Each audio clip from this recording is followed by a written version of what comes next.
Don't wait till the battle's over. Don't wait till the struggle ends. Shout now. Shout now. Right now. Shout now. Shout now. Don't wait till you make it. Hey everyone, this is Phillip and welcome to the PHILLIP Show. Now grab your coffee. So it's Pride Month and the PHILLIP Show is the proud media sponsor for Yellow Springs Pride 2021. And this month we have featured a lot of stories in and around the LGBTQ plus community, breaking down walls, introducing people and sharing their journeys, people sharing their testimonies, dispelling myths and misconceptions, all of those things just to bring people closer so we're able to just to understand a little bit more. Where there's more understanding, there is less hate.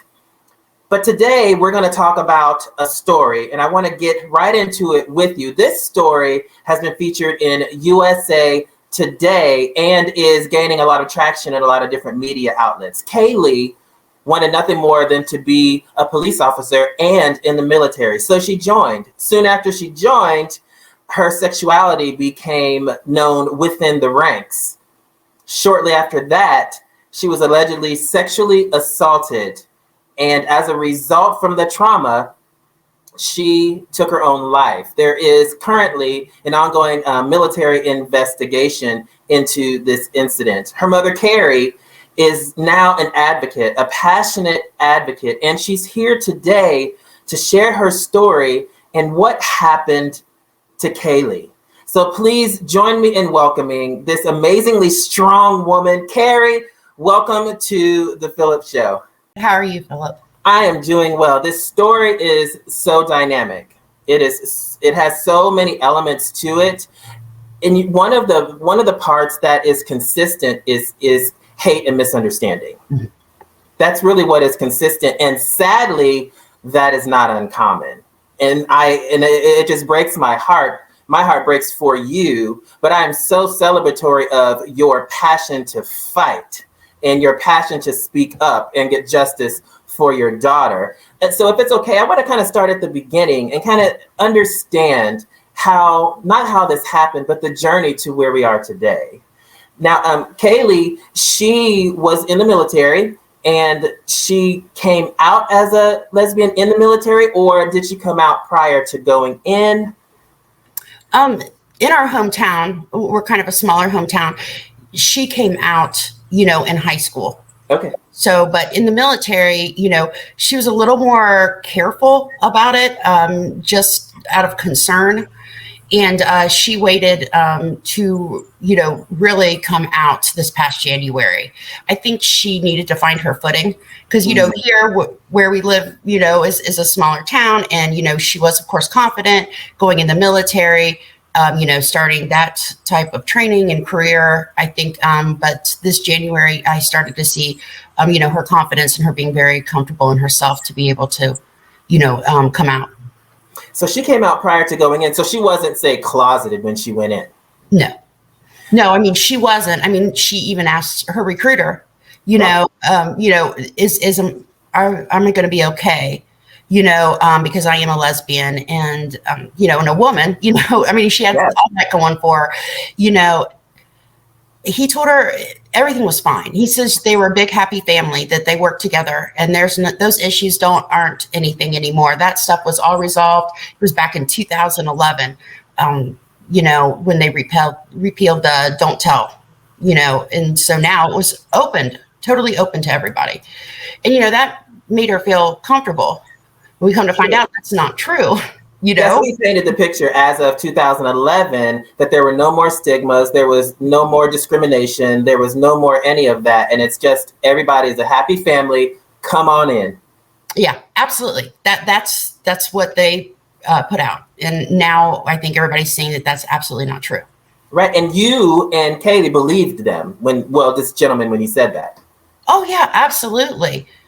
I mean, she felt confident. She felt good about it. She was like, oh, okay, those were my only two concerns. It wasn't, am I going to be good enough to be a soldier? Those were her concerns. That she was concerned about her safety. Mm-hmm. And you said she had another, that and what? Sexual assault was the other one she was concerned about. Yeah. Yeah.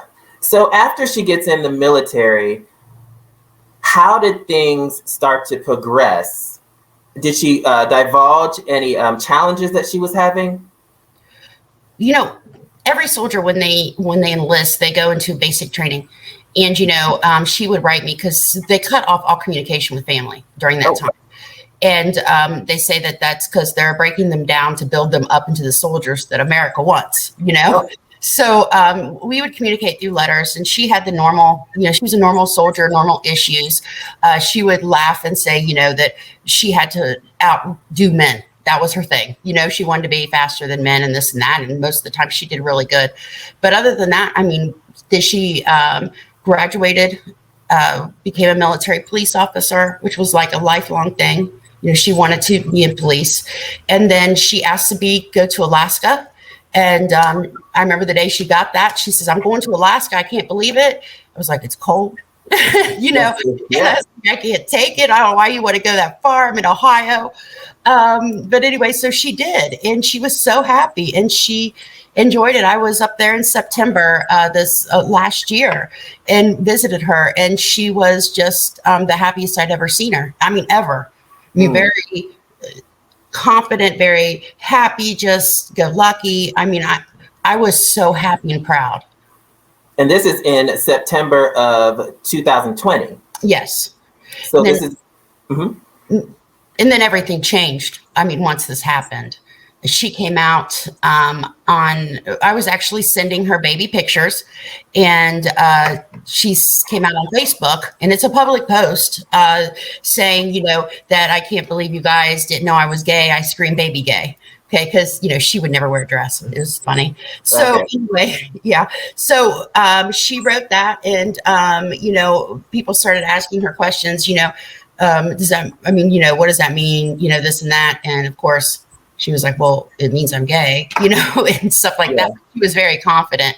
And then it was 10 days later when what happened changed her life. So how did you hear of the assault, the alleged assault, excuse me? I did not hear until after her death. She hid it from me. Wow. Yeah. And that was very hard for me. From what I've talked to her soldiers is that they knew that I was a mama bear and I would be up there, and, she had it handled, and she didn't want to hurt me.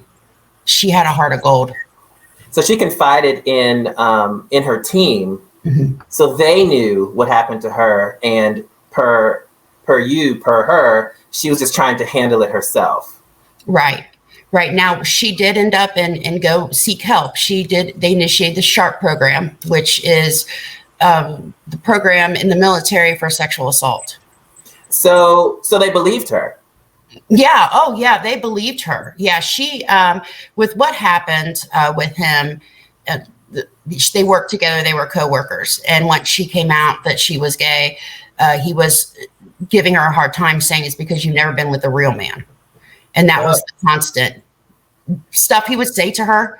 Mm-hmm. And, it always came off joking, I guess. And then, she felt comfortable. She thought he was her friend and coworker. And they were, there's a couple of them at a house, and they believe that he put something in her drink. And then it went on from, it was a while. It was a assault that just wasn't just a passionate thing. He held her down and he hurt her for multiple hours. And she tried to self-contain what happened to her because she didn't want anybody to know. And she finally, from what I understand, was unable to keep the injuries. They started to cause trouble, so she had to go to the hospital. Now, when this incident occurred, were there witnesses? Supposedly there is. I'm not sure. I'm kind of surprised that nobody helped her. This went on from the 30th to the 31st in January. and there's supposedly somebody that was there. So she reported it because she went somewhere. Is this correct, or somebody reported it for her? She reported it. She had to make a report when she went to the hospital because she couldn't contain her wounds anymore. To be honest, she had never been with a man before. You know, she was a lesbian. She liked women. She doesn't, you know, Right. I mean, there wasn't even, so there was a lot of damage done. So I guess my question is, if the military knew, and her friends or her coworkers, if you will, if her team knew, and the people where she went to get treatment knew, what part of this is being alleged? Exactly. And, you know, I talked to both because he was Air Force and she was Army, and I've talked to both of them, and I have yet to hear them say that he didn't do it. I don't have that. Every time I speak to them about it, I spoke to the agent in the Army, and I mean, he admitted it was a hate crime. He admitted that the man knew she was gay. He did it because she was gay. I said, "Are you aware this is a hate crime?" And he says, "Yes, ma'am, absolutely. It is a hate crime." Now, how does he know that? He's the agent on the case. He's the one investigating her case for the Army. Mm-hmm. Now, after she reported it to get treatment for her injuries, was there any sort of legal presence there? Was there a restraining order? Like, how did the process work out after the incident? When they initiate the SHARP program, there's two different reports you can do. It's called restricted and unrestricted. The first report was restricted because she didn't want her chain of command to know, you know, because she was embarrassed. Well, then she ended up and went back and filed it unrestricted. And then when the unrestricted came out, because she was scared, they did for Army and the Air Force, they did the restraining order because they had to do it for both sides because he was both. So she had two restraining orders in place, too. So she had two restraining orders in place.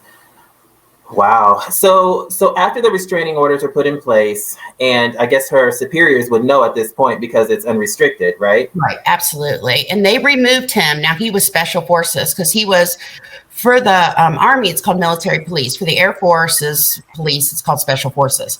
So they removed him from Special Forces and put him as an admin in a building. Now, do they normally, to your knowledge, remove somebody from a position or relocate them with a restraining order if the allegations are untrue? I do not know that. I would not think that they would have moved him. I haven't heard anybody else saying that, you know, and I've talked to a lot of sexual assault cases, and a lot of the problems were they had to continue seeing them. So I'm not sure. So after he was moved and after the sexual assault, I guess was it a case? It's considered a case still because it's under investigation. Okay. So after he was moved, what happened to Kaylee? After it was moved, she just had issues being able to deal with it, from what I'm told. When they initiated the SHARP program, they give her, it's called a special victims advocate, and it's somebody that she can see and talk to and confide in. Well, I found out that person is somebody on her unit that just got extra training. So I was kind of confused on, you know, that process there. And then from there, then she has weekly meetings with a social worker.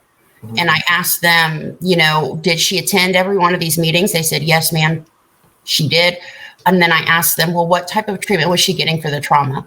I said, because, you know, I mean, because of the situation of it being such a horrific hate crime, I said, what type of treatment are you giving her? Because he took so much from her. I mean, he took her identity, you know, he took her choice away.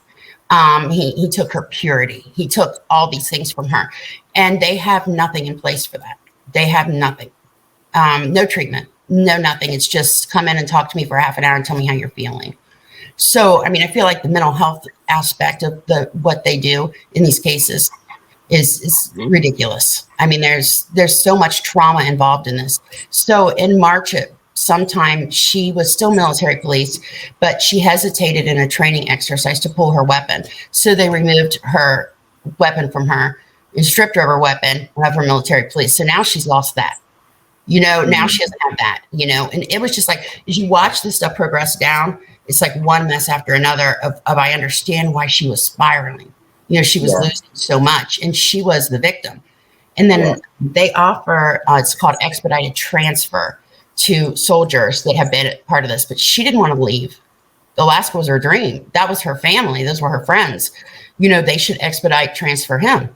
But she said no. She said, I don't want to leave my family. What am I going to go back home to Ohio and do what? This is my life now. The end of March was the first time she sent a text to one of her friends that was had suicidal ideations in it. And then right away, that person did report it, and they took her to the hospital. But there was no in-treatment offered to her. I said, well, what happened when you took her to the hospital? And they said, well, they asked her some questions. She said she was fine, and they let her go home. I was like, I can't with you guys. How do you do that?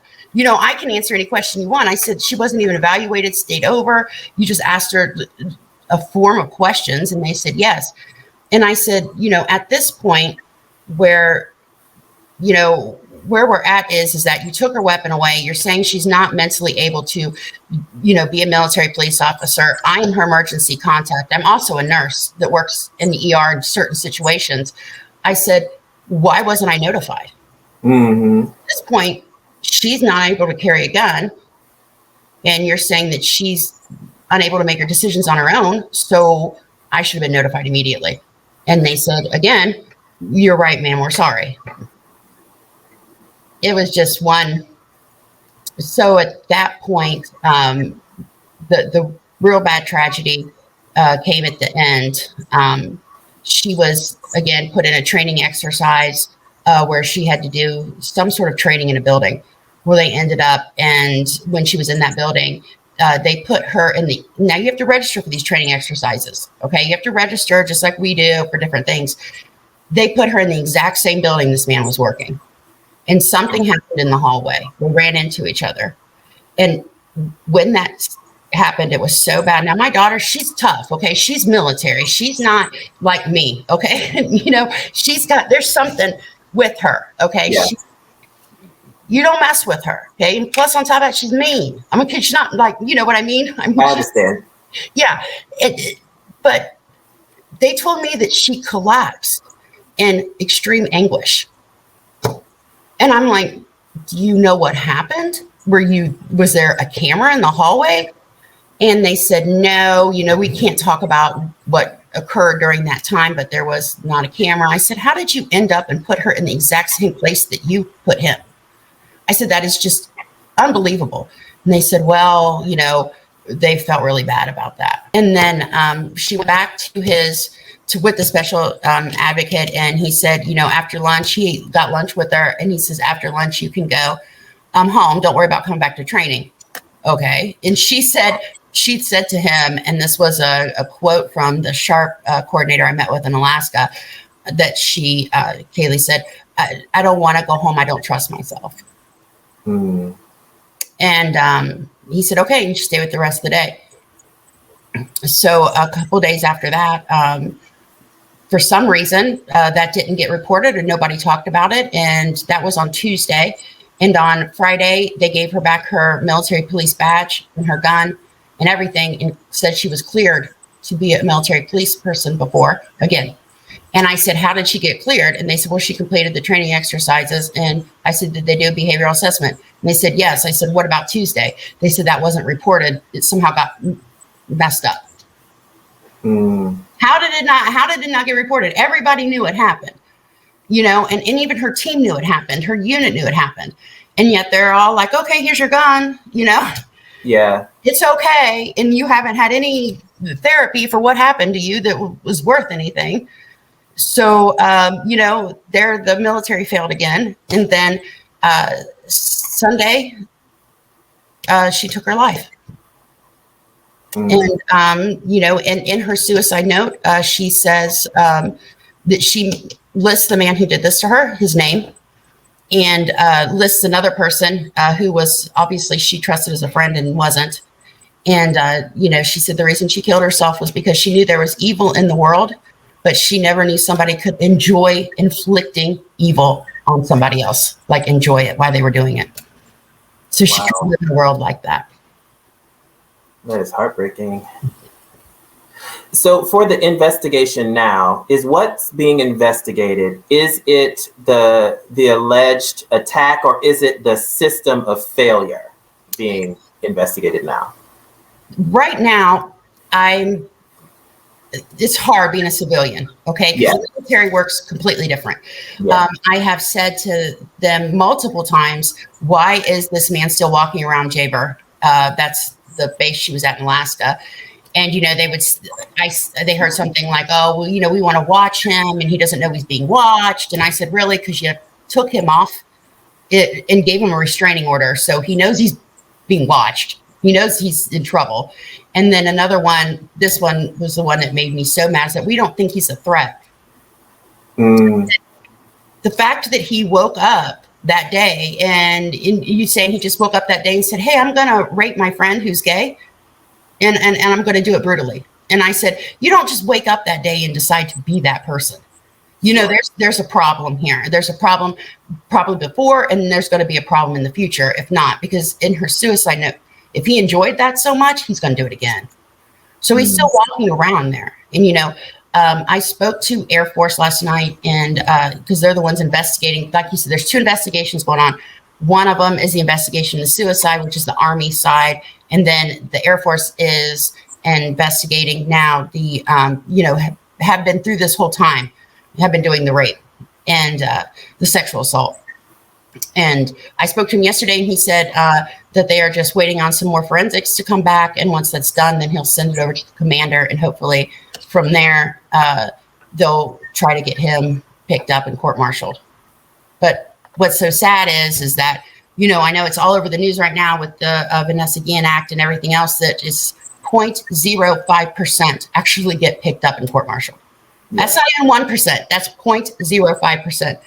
And then when I was speaking to the Air Force myself, I said, what are we charging him with? And they said, well, sexual assault, ma'am. I said, what about a hate crime? What about manslaughter at this point? Because she said she wouldn't have done this if it wasn't for him. And then they said, well, we understand that. They go, but we can't do hate crime. And I said, why? And they said, because there's no article for us to charge him. We can't say, hey, this is a hate crime. This is what you're going to get charged with, because we don't have that. Mm-hmm. And I said, so you let the LGBTQ into into the military, and you have no way to protect them. How can you do that? Because it doesn't have to be a rape. It can be, this one soldier messaged me and said that his own team, and he was a gay man, and they cornered him and beat him because he was gay until he couldn't hear anymore. None of them got charged. None of them did. Wow. And I mean, it's countless letters and situations. The Me Too military movement. She was talking to me about the countless crimes against the gay community, and that they're just being swept under the rug. Yeah. Well, if her situation is any indicator, I would believe that.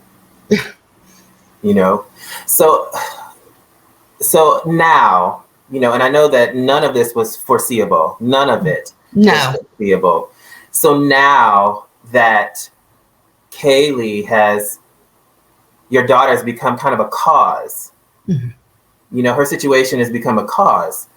And how has that shifted your perspective on the LGBTQ plus community? I can't do anything about Kaylee. She's gone. How it shifted my perspective, my gosh. I mean, it's like, now I'm like this mother bear. I've got to protect all these soldiers. I'm going crazy, I mean, I started a page, a group for her on Facebook, and then I saw the hate. Mm-hmm. And then, that's why Pride Month's so important to me. because I saw the hate, and it was like people were saying, oh, she deserved it. Oh, they should never have let her in, and all these things. I mean, I was shocked, no compassion, no nothing. And I'm like, this is terrible, and this has got to change. And these are the reason why we need the legislation, like hate crimes in there, because of people like these that I'm seeing just on a Facebook page. Mm-hmm.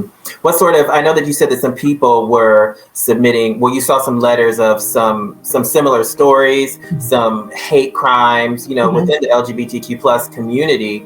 What are you seeing as results of your attendance to some different either events, or you seem to be now somebody who will listen? Right, absolutely. I'm trying to be a voice. One of the things that a lot of the soldiers says that we don't have a voice. Our voice has been taken away by the military. And so that's one of my things is that, I'm giving Kaylee a voice. I'm giving this community a voice. I'm giving all these soldiers that want to defend our country a voice. And I'm going to try everything I can to protect them. So it's really went into that. What I have noticed is that sadly, situations like where I live now, they won't cover the story. I don't know if they're nervous about the military. I see a lot of that, but I do know like big, like USA Today, Pink News in the United Kingdom, and the Advocate, multiple news outlets that are like worldly are, picking up the story. It's sad that I can't get her hometown local support. That's on me. Yeah. What do you hope as part of your passion and your drive and the advocacy now, and your voice with this unfortunate platform? What do you hope will happen? I'm hoping that some way that they will put that article in there. I need that article for hate crime in there. That's what I need, and I need justice for my daughter. I need them to, July 31st, we're going to do a prayer visual for her, because that'll be 6 months since the rape and he's still walking around. They've got to figure out what they're doing here with those types of things. My biggest concern is that my daughter was so proud to have the opportunity to serve for the country. She was so proud that he said, yes, we accept you no matter what, because acceptance is huge. Okay. And I want everybody to know, absolutely, go serve your country, do whatever you want to do. That's what we're supposed to do. That's what we're fighting for. That's what the movement's about, but my gosh, if you're going to open the doors, let's give ways to protect everybody. Yeah. Everybody. And that's where my issue is. And not just, I guess it's not just words, ways. I like how you mentioned give ways, because you were given words. Mm-hmm. The recruiter gave you words. Oh, I know. Here. No, it's fine. It's a big family. Okay, I hear your words, but now we need ways. What are we going to do? What is the action? What are the articles? What has been put in place besides, thoughts and good wishes? Yeah, no, that's absolutely right. And, when I was down there and I had a panel of the military, they had me sitting all around, I don't know, and they were talking to me about it. And I said, what can I do? What can I do to make this not happen again? And they said, well, ma'am, that's not something we can do here. He says, that's something that is Congress. And I said, okay. So you know what? I wrote Portman, I wrote Warren Davidson. I did get some information back from him. I'm waiting to hear back. I'm starting the process of just, saying, hey, we need to do something here. I need somebody to jump on this with me. Yeah. So what would you say for us here that are listening, that are stirred to either inquire or to action, what can we do? Absolutely. When you get on the website and you look up who your congressman is or your congresswoman or whoever that is, it's got a spot in there where it says, you can click on to contact them, tell them, just say, hey, justice for Kaylee Harris. I need that. And we need that. And we need this hate crime article. We need protection for our military. Mm-hmm. And, that's where I'm at right now. And until I can get sponsorship for the article, then I'm kind of stuck. Yeah. But I can the way to get sponsorship is awareness and people to be aware. Like before this, I didn't know any of this. And then I've come to find out the other day that there was 20,000 sexual assault cases last year. I didn't know that. They keep everything very quiet. And now all of a sudden, with the Vanessa Guillen story, this is starting to blow up. And the military's doing, trying to do damage control. Just today in the paper, the Department of Defense was talking about how they messed up. Our soldiers. So now's a good time. Yeah. And I'm also been pushing the mental health awareness situation. That they need to put a program in place that's going to help them. Not just a voice to talk to. I kept saying, what are the credentials? What are the credentials? And they were unable to give me any solid credentials for her to talk to. Yeah. It's almost, your story reminds me of just a process of pacification. Like saying what you want to hear and kind of doing something, but, if it's being taken seriously, then a lot of these processes would already be in place.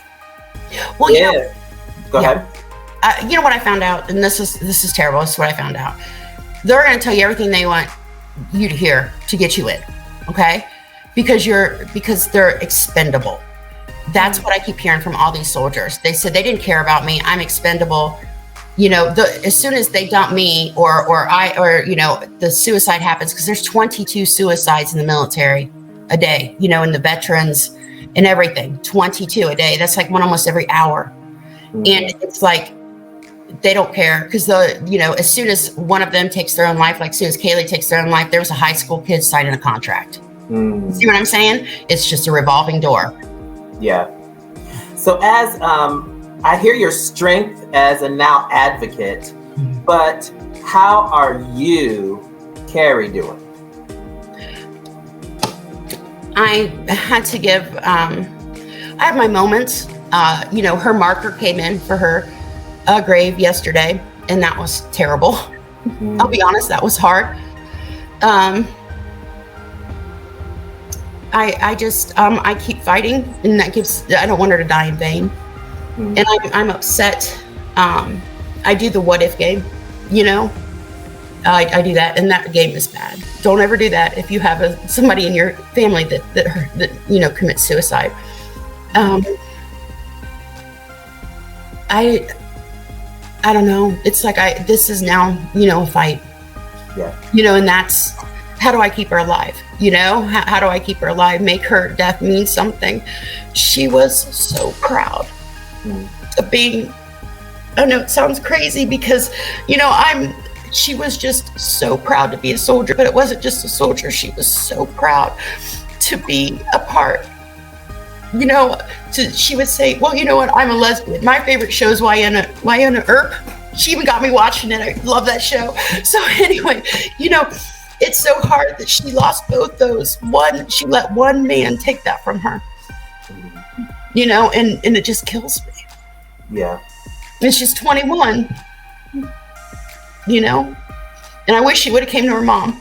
And just for all your viewers out there, listen, moms, we were good enough to come when you had the boo-boos. Okay, so please now, even when you're older, come anyway.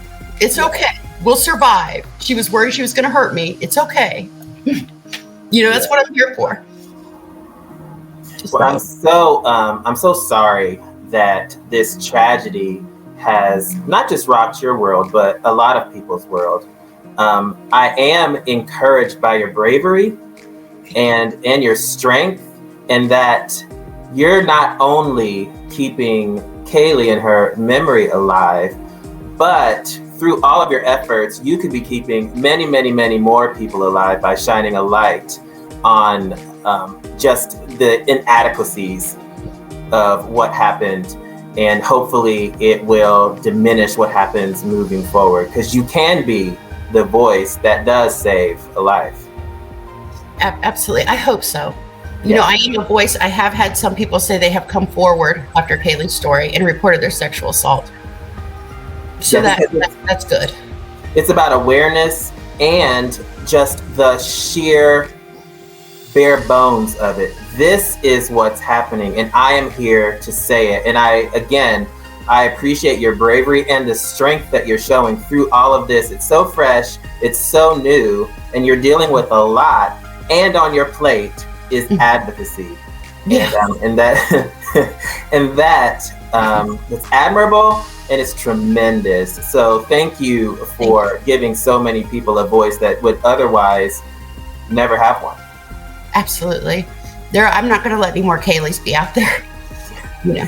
So I know that you said the website, the Facebook page was a good place to reach out and get more information.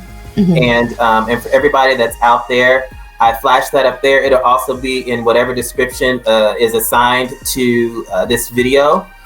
Carey, thank you for sharing this story with us. Thank you for the opportunity. I thank you. That's the most important thing, is just everybody needs to be aware so we can make a change, be the change, know? Thank you, Carey. Be the change. Those are huge words, real words, spoken by a powerful, passionate, and loving woman. We appreciate Carey for being authentic and transparent with us about her journey. For those of you who may have experienced what Kaylee went through, there is hope and there is help. Speak up. People are speaking up for you. For those of you who may be watching and wondering what Pride is all about, I give you this interview. This is why people are proud of who they are, because people just are not kind sometimes. And we need people like Carey who have the strength and the courage to speak up for those who may not be able to speak for themselves. So you all remember that you are the best you in the world. Make sure you share this video and let this voice be amplified so hope can be brought to way more people. All right? You're the best you in the world. You have a good day. This is Phillip with the PHILLIP Show.